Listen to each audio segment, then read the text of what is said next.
Welcome to the Growth Buyer Podcast, where we engage with top business leaders who share their experiences and provide real insights that help them attract customers, retain staff, and grow their bottom line. Now, let's get started with the show.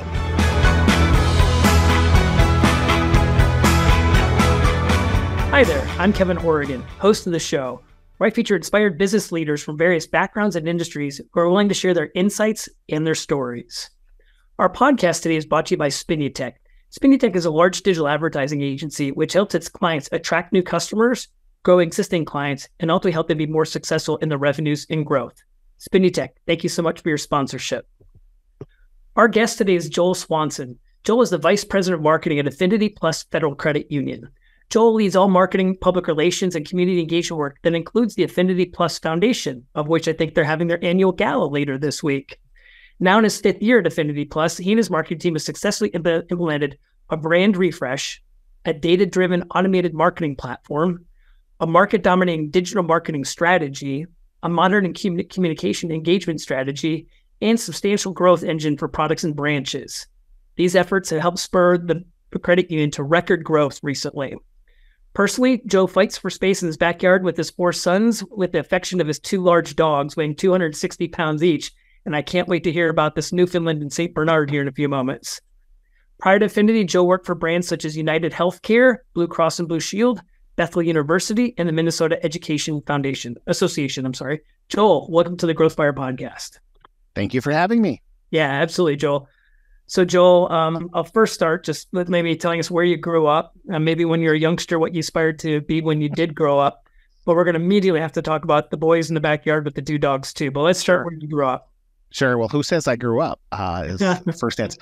No, I grew up in northern Minnesota where all Arctic Cat snowmobiles are made. So a little trivia piece there.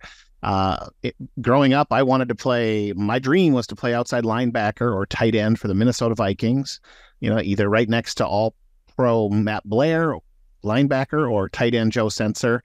In fact, I was president of the Joe Sensor fan club, even got to meet him once. My father managed the local radio stations there, so I was often, and my siblings were often the kid voices for commercials. Later, I did some announcing of high school sports. In my high school yearbook, it says most likely to be a radio personality, I think is the tagline. So looking back, all of that definitely influenced my career path. Yeah, that's great. That's great. So your father managed a radio station. Does that have any influence in how you got into marketing? Definitely does. I mean, I really enjoyed the media side of it and felt comfortable in that even from an early age. And, my father always had the radio business magazines and things all over and, doing advertising and sales calls. I just was around it all the time and it seemed like a comfortable fit. But rather than going to the media side, I sort of took the dark path of public relations and marketing instead. So, yeah, no, there's so many different angles that we marketers have to pick from. So Joel, we heard you have, 4 boys and 2 big dogs. Let's hear about the big dogs in the backyard competitions. Yeah, absolutely. So I have 4 boys. 2 are sort of grown and off on their own. 2 are still around, although one's off at college. And yeah, we have 2 big dogs. They were sort of our pandemic dogs, actually. They weigh 260, not each, so they're not quite that big, but that's still a lot of dog, and they think they're lap dogs. We have a St. Bernard mix that's just as hyper as they can be, just loves to run and never sit still. And we've got a Newfoundland that's the exact opposite, that likes to just lie around and do nothing. So so one of each. And with our boys, we've basically the same kind of thing. 2 that are really energetic and run around and are hyper, and 2 that like to lay around and do not as much. They say our pets are a lot like their owners, so it sounds like it's good. Absolutely. So Joel, you've worked with some really big brands before, UnitedHealth Group, Blue Cross Blue Shield. Can you talk to our audience a little bit about what some of the challenges you were brought in to help these brands with? Sure. Well, I love digging into complex puzzles. That strategy work of trying to figure out the path forward is a lot of fun for me.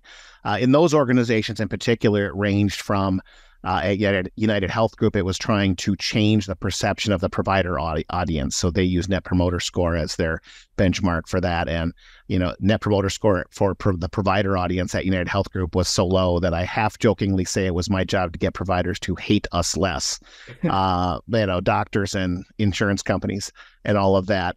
And it was a tough, it was an interesting challenge and a fun challenge.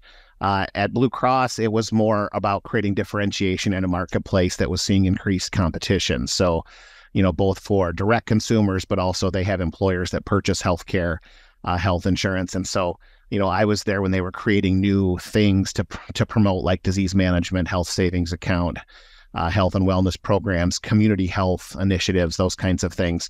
So it was a really exciting time to be part of the healthcare space. Yeah, no, it sounds really exciting. I think of those brands, and to me, they're just, humongous companies. How big were the teams you were working in? Did you feel if they were large teams that the work you were doing can make a difference as an individual? Yeah, absolutely. So in those cases, UnitedHealth Group's a Fortune 5 company. So there's literally, dozens of people with the same job title I had. So yes. all spread out around the world. And so I do think how you organize that work and that authority and who owns what is pretty important. And in some of those organizations, you have the risk of lots of reorgs, lots of things shifting, and it being hard to get some traction, which is sort of what happened to me there. At Blue Cross, this was Blue Cross of Minnesota that I was at. And we had a marketing communications group of like 55 people. And so organized sort of a matrixed organization. And I think it was at that time when we had everything in-house or almost everything in-house, having creative in-house, having the marketing strategy in-house and research in-house and web and digital in-house. I think there was a lot of advantages to that as far as being able to work together and build teams around specific initiatives, from all the teams. Before there was such a thing as Agile, I think we were doing some of those kinds of things that sound a lot like Agile. Right. Yep. It's interesting. That's a really big internal marketing team. A lot of the brands we work for leverage an internal and an agency at the same time. Yeah. The agency becomes an extension of the team that the brand can't have itself. But I definitely would be a different perspective on having such a large marketing team with all of that, all those resources under one roof. And there were still things we leveraged agencies for that were still out of anybody's area of expertise. Yes. So, yeah, that's a big marketing initiative there. We were talking about earlier, we were reading your bio. You've been with Affinity Plus for a little over 5 years now. One of the things we talked about is you've rebranded that. Can you talk a little bit about what was the bank seeing different from the brand position or the brand value that it had to what maybe it was aspiring to get? Sure. Yeah. So when I came on about 5 years ago, they were coming out of a time of really focusing on infrastructure and building up for the future, so core conversions and things like that, and they were ready to grow and build a marketing strategy for growth, which they hadn't really been focused on for several years. And so their brand had sort of stayed the same for a number of years, where they were focused on the not-for-profit for people sort of theme. And at the time, that worked really well for a while, but it had become a little stale. It had been the same for a number of years. Not only that, everyone else in the marketplace was using similar language, talking because it worked well for them. Right. Then people were copying it or some version of it. And so we were starting to see that where it didn't really stand out anymore.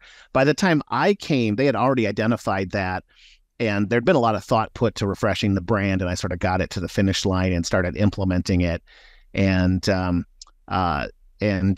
the organization, we evolved the message to focus really instead on just saying we're not for profit.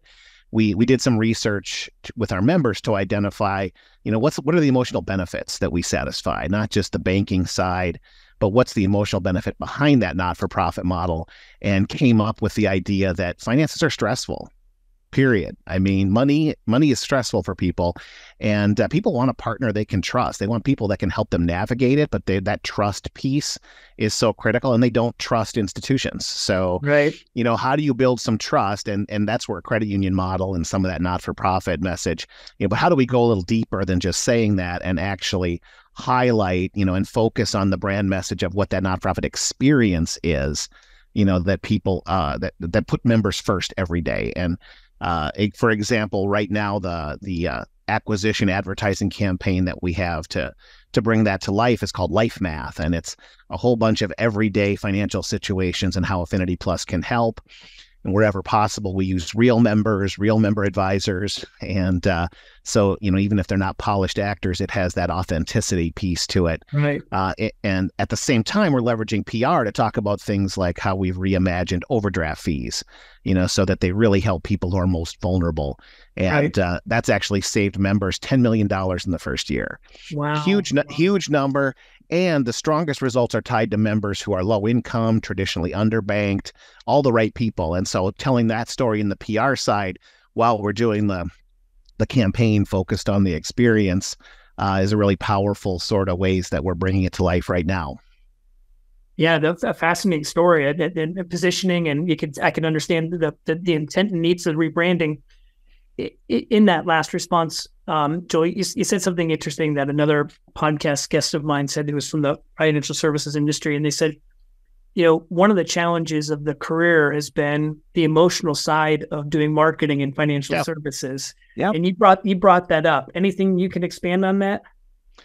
Well, I mean, especially when you think about our times recently of COVID and interest rates spiking and inflation, and it's emotional. Money is the thing that determines a lot of what you can do. If you're trying to do things for your kids or just, keep up with your needs, whether it's an auto loan or whatever. So, we did some research, some focus group kinds of things with our existing members, and that just came up time and time again, but people are hesitant to talk about it. You don't talk, you have to be very vulnerable to start talking about, your finances and your stresses around that. Yes. And I think that's the hard part is, how do we make it a safe place where they say, okay, this is a place I can have these conversations. These are people who will, not judge, treat me with respect, and help me, and most importantly, probably help me solve for some of the things that can be solved for.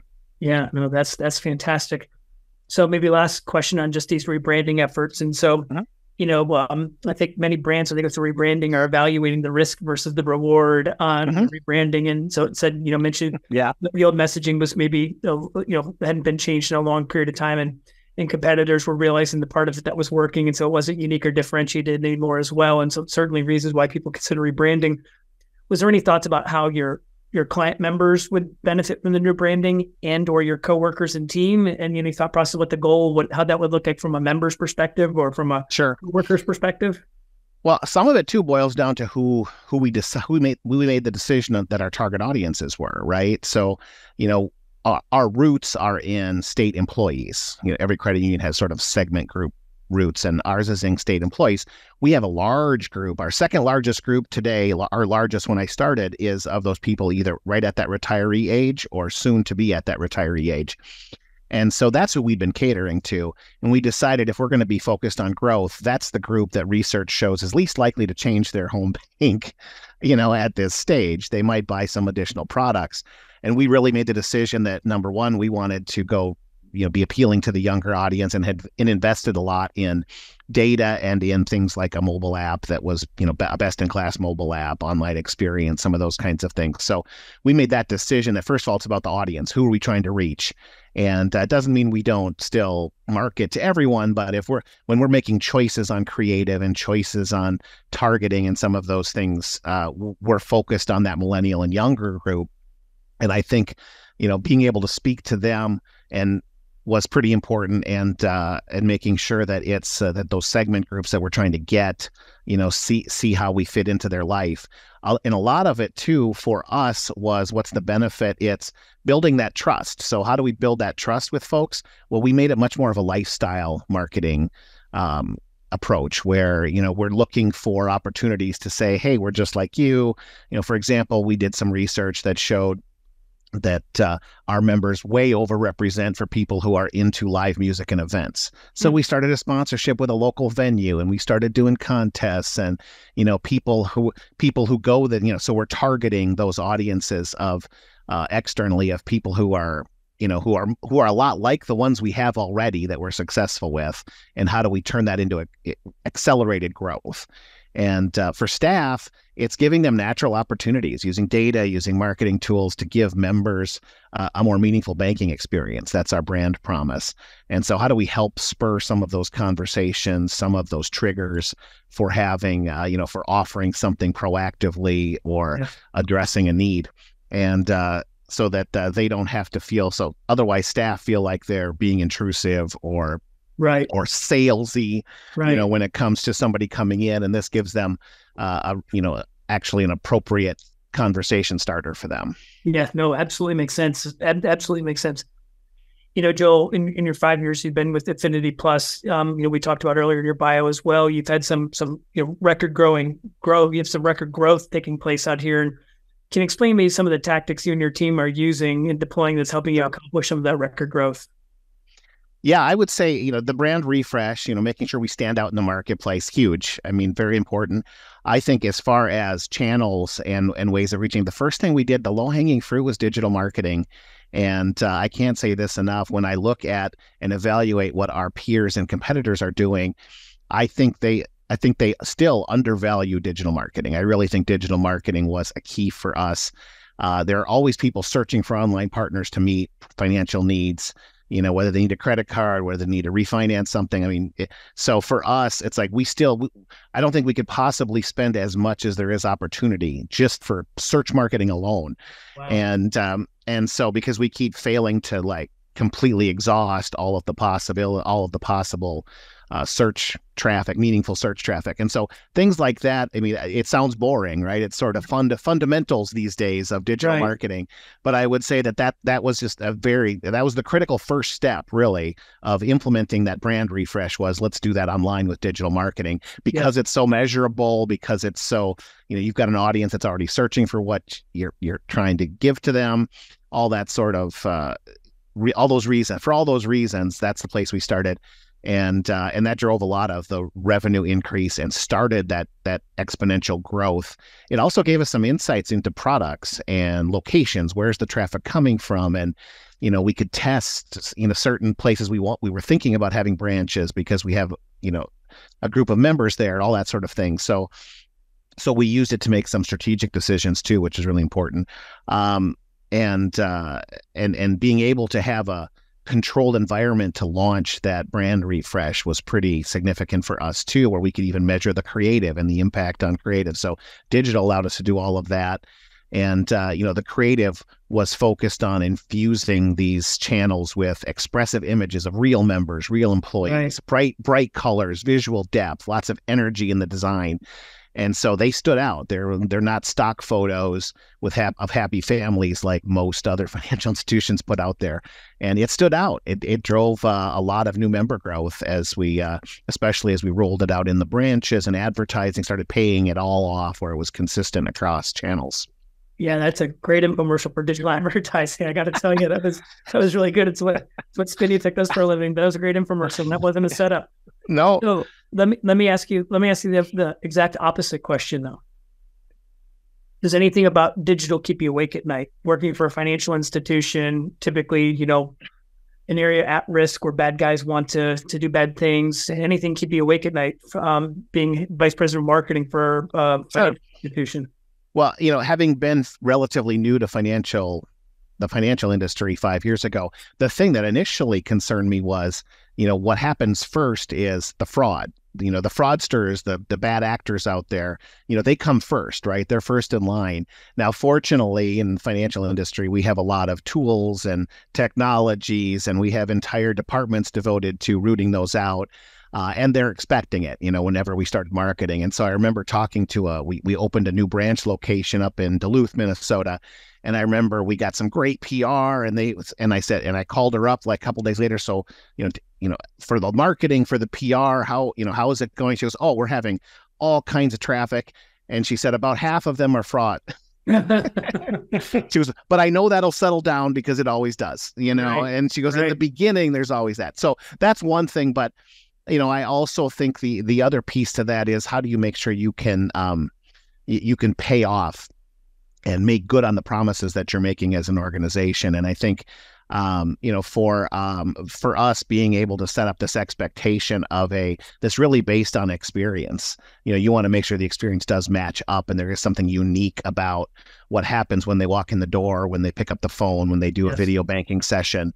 And so fortunately we have a culture here where they really do live that out. And I think, every organization says it's about its people and all that sort of thing. Right. And I do feel like here there is a unique experience where people who walk into a branch and are served by, our member advisors usually get hooked. Usually once they've tried that experience, they're like, okay, these people do it different, especially compared to big banks where there's a lot of pressure and even financial incentives for them to cross-sell you and, and do things like that, which we don't do at all. Yeah. And that's a great segue into my next question. You've talked to a few teams, you've spoken a few times about your teams. Can you tell us, tell us about the team you've built? Yeah. Absolutely. So I have a great team. A few I inherited, but mostly because they hadn't been doing a lot of marketing for a long time, I mostly had to build from scratch. And it was sort of a fun and unique opportunity to basically build from the ground up a department. And the path that I chose, since I spent a decade on the agency side myself, I sort of built a team around an agency model. And so we have subject matter experts on different channels, different functions, and a digital marketing person, an automated marketing person who helped us build for the first time a way to use data and a way to have to leverage predictive modeling and next best product logic and all those things that are the current thing. Well, if you haven't been doing that as an organization, it's a heavy lift. Yes. And so being able to set that up, I mean, it took 2.5 years before we actually got to the point of doing any real automation around automated marketing. But having an expert who could help me get there was absolutely critical. And then we also have people who are assigned to sort of treat the key areas within the organization as their clients. So I have somebody who's a product person, or two people who are product people. They meet every month. They're part of the product teams. They have a dotted line to the product owners, and they treat them like a client, like they're an account rep. And so that's a model that's comfortable for me. It's not as common in the credit union space, right? I've noticed, but that's okay. And currently we have 11 people and a few more that have like close or dotted line relationships. But and we augment their capacity and their expertise with a couple of freelancers for specific things and 2 significant agency relationships, one for our brand and media buying, and then another for digital marketing to help make sure we're doing the latest things and trying new things. And we treat them like they're part of the team. They contribute to our strategic planning process. Like I said, having been on the agency side, I'm a big fan of treating them like they're part of the team and expecting their contributions to be appropriate for as if they were part of the team. Yes. Yeah, I think that's so well spoken. I think coming from the agency side, partnering with brands, I always say that the best agency brand partnership is we strategize together, we plan together, we execute together, we measure together. Yep. We celebrate together, and absolutely, we dig deep in the trenches together. But we are one digital team being paid by two different W-2s. But we are one digital team, planning, executing, measuring, celebrating, and the tough days dig deep in the trenches together. And that seems to build the best agency brand relationship. That also seems to have the best performance underneath it as well. Completely agree. So, a couple more questions on teams. I'm going to ask the double M question.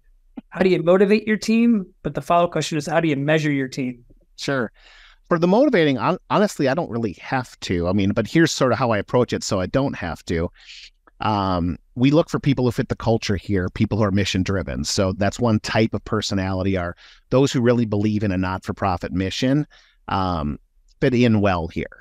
And so I look for people who have that mindset of, hey, we know we're helping underserved, underbanked people. I get excited about that.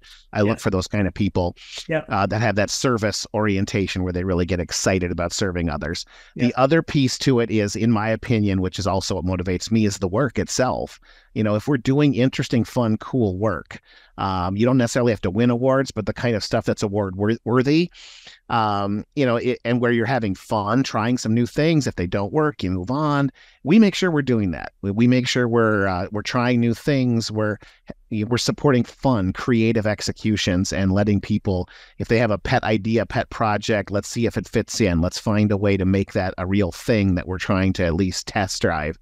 And when you find people who are addicted to the mission and really love and get excited about the work, I find they motivate themselves. They put in more time than I ask of them. They're just a great group of people. So that's fantastic. Yeah. And then measuring, I mean, it sounds like you don't have to motivate them. Measurement, anything you want to share there?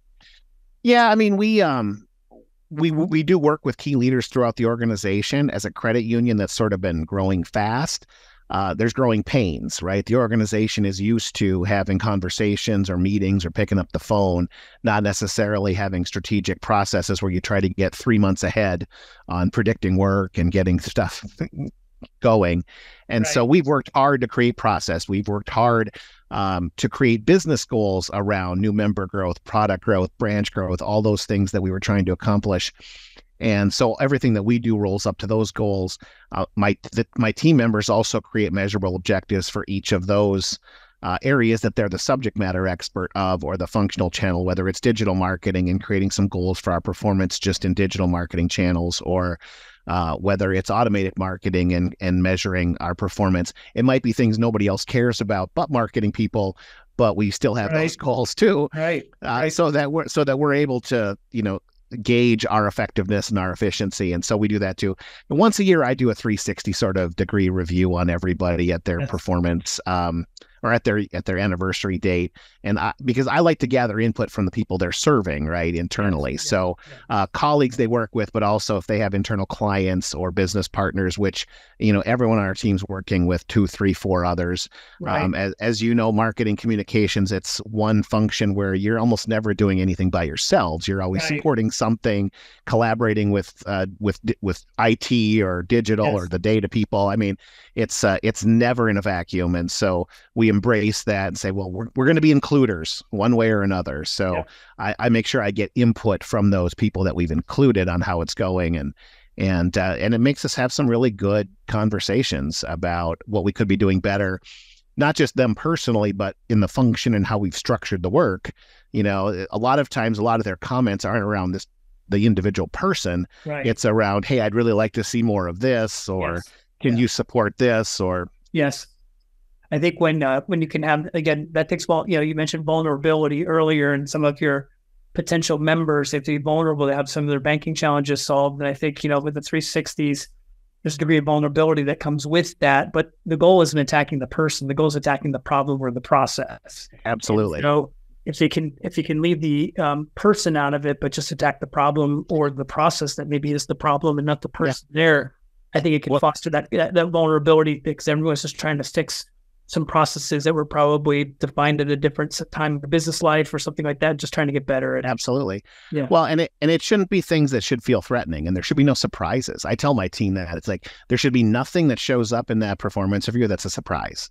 I don't hold on to anything. We have those conversations. And sometimes that means I have to have difficult conversations if in a lot of them, for example, the people that I inherited didn't necessarily have those client service skills, in the beginning. And I had to develop some of that, and I'd get that feedback, and I would have to have a mechanism then for me to help grow them with those skills and help them succeed. And frankly, I find that sort of fun, that mentoring, coaching sort of side of things. But it does mean you have to bring up some difficult topics sometime if you've had negative feedback that something just isn't working right.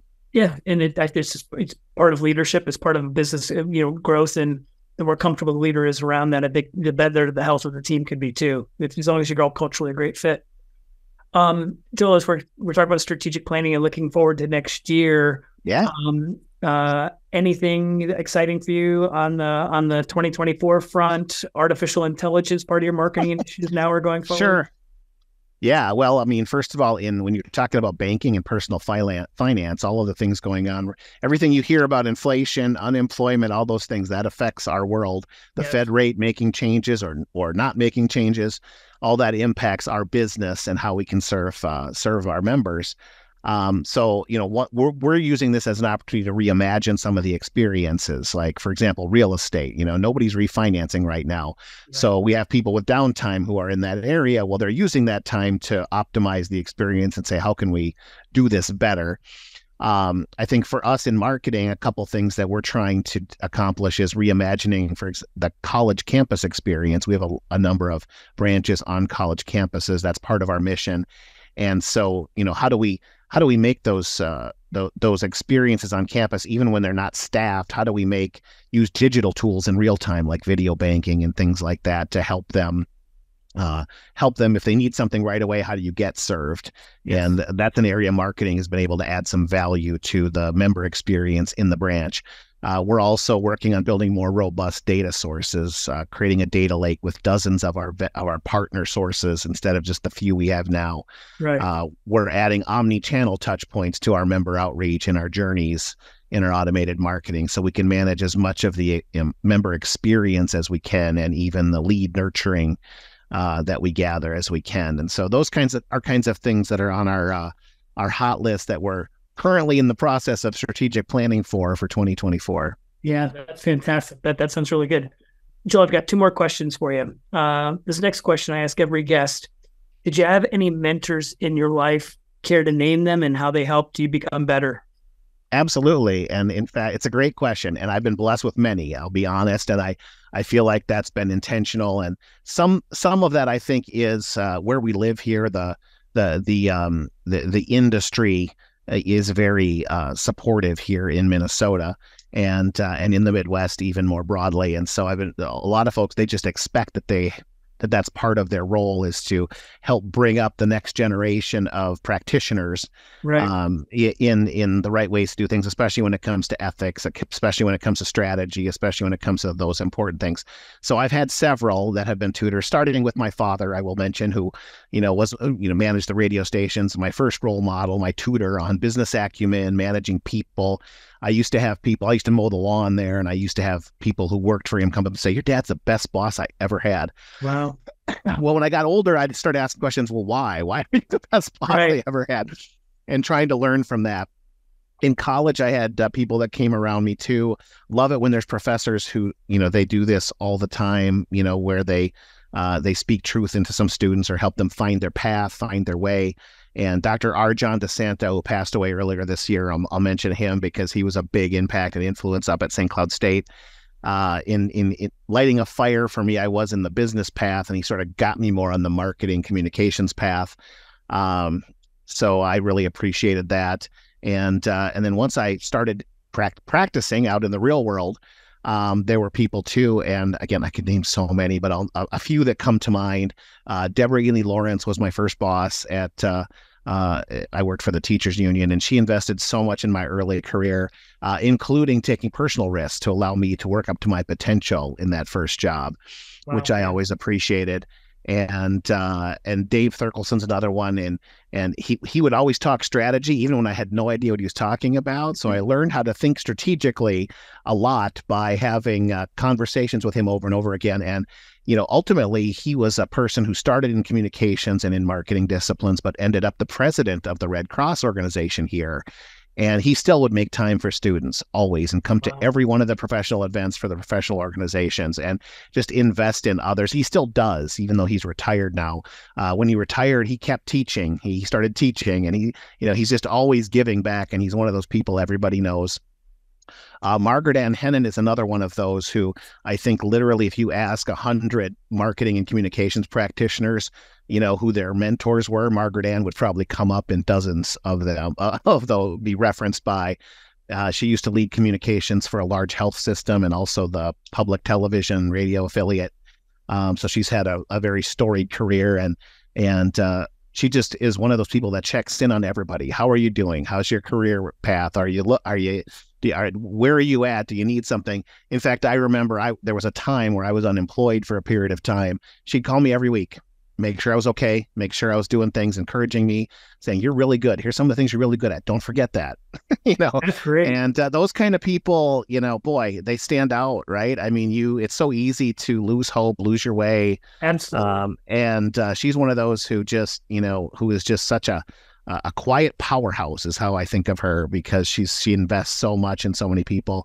And one more person I'll mention is Carl Ostreich. He was my boss at Blue Cross, and that was my first experience really in a highly regulated, super bureaucratic sort of organization. and, internal politics, all that sort of stuff. And watching him, he'd been there like 19 years before I came, and watching him masterfully navigate how to manage up, how to manage across. Yes. And he was just such a smart guy, but such a kind person who always did it thoughtfully, where everybody comes across feeling valued. It's not about doing stuff to people, it's doing stuff with other areas, other groups, other peoples. And so he's another one that I think about what I learned from all of these people often in my career, and I owe a lot of my career growth to them individually too.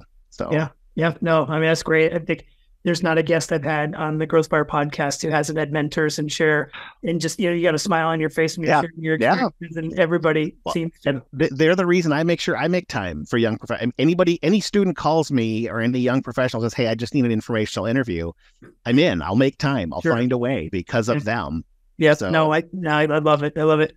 Last question for you, Joel. You're a super smart guy. You seem like you're doing really, really well. Where do you get your source of inspiration from these days? Yeah. Well, I mean, personally, I could say, as a spiritual person, very looking at sort of the things beyond what's going on in front of me, and making sure you have that grounding, which for me is a sort of Christian worldview, and a lot of hope that comes from that. But professionally, I have there's three sources that I use personally quite a bit that I gravitate towards. One is professional organizations. I've been very, very involved with PRSA, for example. I've also been involved some in MEMA, the Interactive Marketing Association, some of those kind of groups. I encourage my team to belong to those and bring back learnings so that they're sharing. But those professional organizations, they have programming, and that's a great source. They also have just a ton of people, like those mentors. Every one of those, except the college one, I met through one of those professional organizations, and I wouldn't have had them in my life if I hadn't been active. So that's one. The second one is, I'm a big fan of bloggers and podcasters, the true experts in the field, sharing what they've got, like what you're doing, Kevin. Always appreciate that.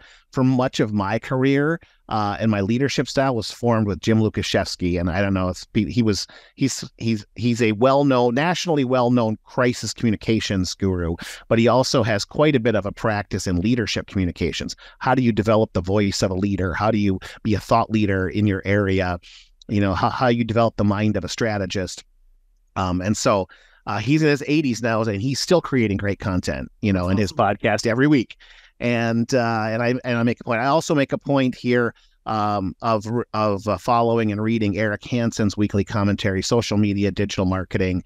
I don't know if you're familiar with him, but he's a local person here who a lot of people turn to for, helping vet the latest content and trends. The third source that I use, and this may be a little controversial to some, but I'm a big fan of having vendors and partners come in and present on the latest technologies, offerings, what is it people are asking you for, having you do. Whether it's the media, like having the local NBC affiliate in. In fact, just a couple of weeks ago, we had a post office representative in talking about some things they're doing. And I didn't know this, you can actually sign up to get a text or an email that shows an image of the mail you're supposed to have in your mail that day. Wow. Yeah. And I'm like, and there's an opportunity to do advertising around that, or insert messages if you have something. It's like, so new things, learning new things, right? And so I'll gather members of my team who are with relevant roles, and we'll do that all the time. I mean, that's also how we were able to get in early on things like OTT before our competitors. Yep. Because we were doing some of that, and one of our partners was getting into that and developing a model for that early on. So it's those kinds of things you learn about. The real practical applications are coming from people who are starting to do it, starting to sell it. I find a lot of value, and I almost learn more from that than from classes or going to something else, because they're actually out doing it right now and figuring out the revenue models for everything and where it fits into people's marketing mix. Absolutely. Yeah, that's fascinating, Joel. That's quite a few things to catch up on. We've been talking to Joel Swanson. Joel, I'm sure after the people watch or hear this podcast, some people may want to connect with you. What's the best way for them to do so? Sure. Best way for me is LinkedIn. That's my digital Rolodex. I love LinkedIn. I'm Joel Swanson 2, the number 2. I'm actually Joel Swanson the second. So I use the 2 as my piece. So that's the easiest way to find me. Oh, that's great. Joel, thank you so much for being a guest on our Growth Wire podcast today. We wish you ongoing success in your journey. Yeah, thank you. Keep up the good work. Thanks, Joel. Have a great day. All right.